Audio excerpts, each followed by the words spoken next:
बदनाम ज़माना तीफी भट्ट के बहनोई जावेद भट्ट के कत्ल के बाद हर गुजरता लम्हा एक नया इंकशाफ लेकर आ रहा है।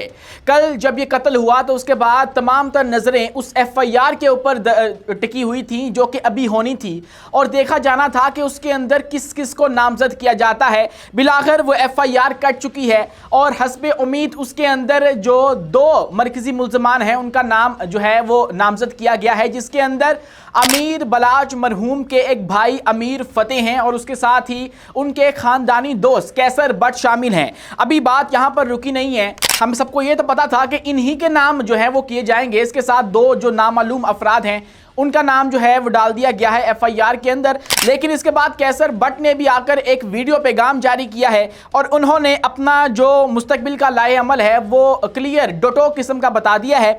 उस हवाले से भी आपको आगाह करेंगे इसी वीडियो के अंदर। और इसी के साथ इस FIR के अंदर जो इस वक्त दर्ज करवाई गई है मकतूल के बेटे हमजा की जानिब से, यानी कि जावेद भट्ट के जो बेटे हैं उनकी जानिब से उसके अंदर क्या मौक़िफ़ अपनाया गया है। उन्होंने उस FIR के अंदर एक तो 302 जो है वो लगाई है जो कि कत्ल आती है, उसके बाद 324 है जो कि इक़दाम कत्ल है और उसके बाद 334 भी लगाई गई है।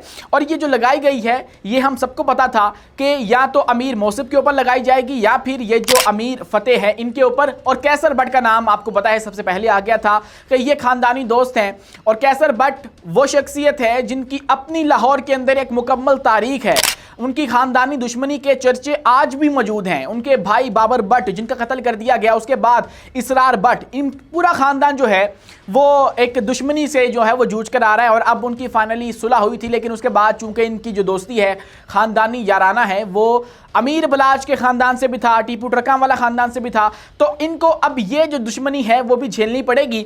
और अब चूंकि ये दोस्त थे तो इनको नामजद कर दिया गया है। FIR करवाई गई है हमजा की जानिब से जो कि मकतूल के बेटे हैं। उसके अंदर उन्होंने इंकशाफ किया है कि मेरी वालिदा जो कि उस वक्त मौके वारदात के ऊपर उस गाड़ी के अंदर बैठी थी, उन्होंने शनाख्त कर ली है उन शूटर्स की, यानी कि वो लोग जो कि दिन दिहाड़े आकर कार के अंदर गोलियां चलाकर चले गए और जावेद भट्ट को कत्ल कर दिया गया। 5 गोलियां मार दी गई दिन के उजालों के अंदर, रात को नहीं, सुबह के वक्त और दोपहर के वक्त। और सबसे ज़्यादा जो हमारा सेफ रोड समझा जाता है यानी कि केनाल रोड, जहां से तकरीबन हर लाहौरी का गुजर होता है रोज़ाना की बुनियाद के ऊपर, वहां पर यह वाक़या हुआ है और कल सारी जो ट्रैफिक है वो जाम रही। तो अब उन्होंने कहा है कि मेरी वालिदा ने शनाख्त कर ली है उन शूटर्स की जिन्होंने ये हरकत की है। लेकिन अब ये जो FIR है इसके अंदर बताया जा रहा है कि जो अमीर फतेह हैं, अमीर बलाच के भाई, वो गालिबन बैरून मुल्क हैं।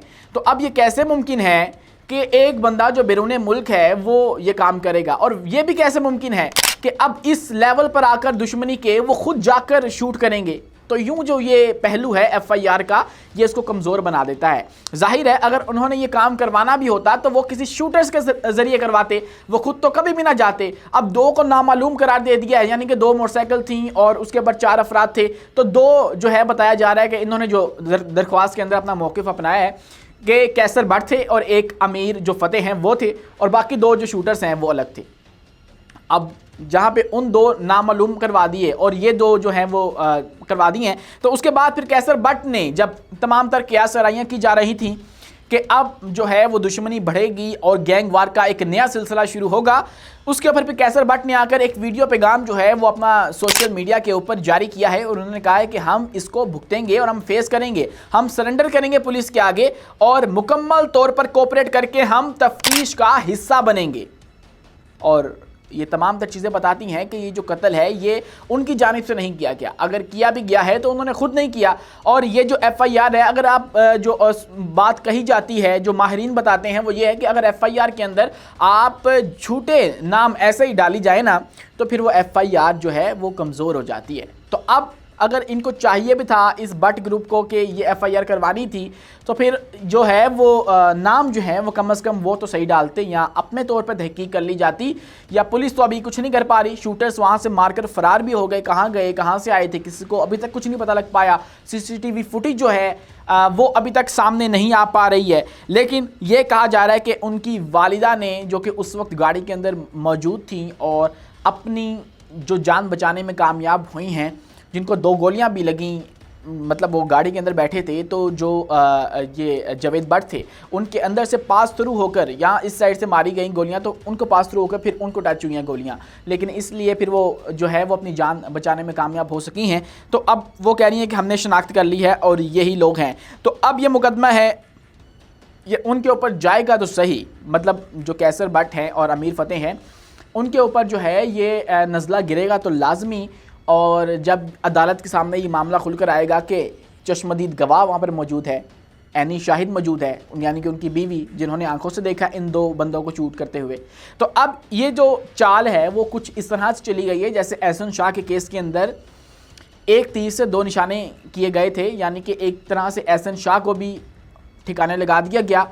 और उसके बाद जो है अगर हम फेक इनकाउंटर वाली थ्योरी को मान लिया जाए तो एहसन शाह को भी ठिकाने लगा दिया गया। और उसके बाद क्या किया गया, उसके अंदर ही मुलजिम कर दिया गया उसके भाई को जो कि मतलूब था, और इस तरह वो भी जो है वो इश्तिहारी हो गया और ये भी जो है एक तीर से दो निशाने हो गए। तो इस तरह इन्होंने ये भी किया है। अगर हम ये मान लें कि तीफी भट्ट ने खुद ये काम करवाया है तो फिर इस तरह से उसने ये भी करवा दिया, लोगों की सिंपथीज़ भी हासिल कर ली हैं। और उसके बाद ये एक बात जो है वो चल रही है बच्चू पहलवान जो कि अमीर बलाच का दादा हैं, उनकी बात के बाद से जब उन्होंने इंकशाफ किया है कि ये जो काम है वो शूटर्स के ज़रिए तीफी भट्ट ने खुद करवाया है।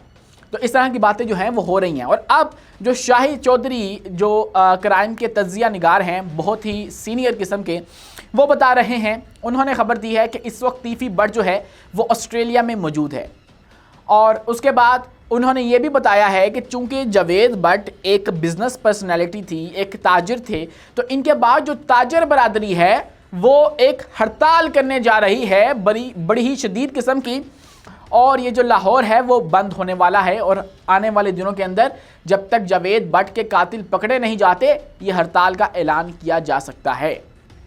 ये जो खबर है वो शाहिद चौधरी साहब ने दी है अपने ज़राए से कंफर्म करके। और शाहिद चौधरी की खबर कितनी कंफर्म होती है वो आप सबको पता है, उसके ऊपर मैं कोई बात करने वाला बनता नहीं हूँ, क्योंकि एहसन शाह से पहले उन्होंने बता दिया था कि या तो एहसन शाह छूट जाएगा या तो उसको पार लगा दिया जाएगा, और फिर हुआ भी वही हमने देखा। बहुत दफ़ा उनकी जो खबरें हैं वो दुरुस्त होती रही हैं। तो अब एक मरतबा फिर से उन्होंने खबर दे दिया कि आने वाले दिनों के अंदर हड़ताल होगी लाहौर के अंदर, और उसके बाद क्या होगा, जो तीफी भट्ट हैं हो सकता है वह भी वापस आएँ, और अगर वो वापस नहीं आते हैं तो उसके बाद उनके लिए बड़ा मसला बन जाएगा। लोगों के दिलों के अंदर जो उनका एक नेगेटिव इमेज है, उनके लिए जो एक नफ़रत पैदा हो चुकी है अमीर बलाच के कत्ल के बाद, वो बढ़ जाएगी और वो बरकरार रहेगी। और इस वाले जो बयानिया है कि तीफी भट्ट ने ख़ुद से अपने बहनोई को कत्ल करवा दिया, इस वाले बयानी को भी तक़वियत मिलेगी। तो इन सब से बचने के लिए तीफी भट्ट को यहाँ पर आना पड़ेगा और आकर अपनी जो इंटरिम है वगैरह वगैरह वो करनी पड़ेगी। उसके अलावा उनके पास कोई चारा नहीं है।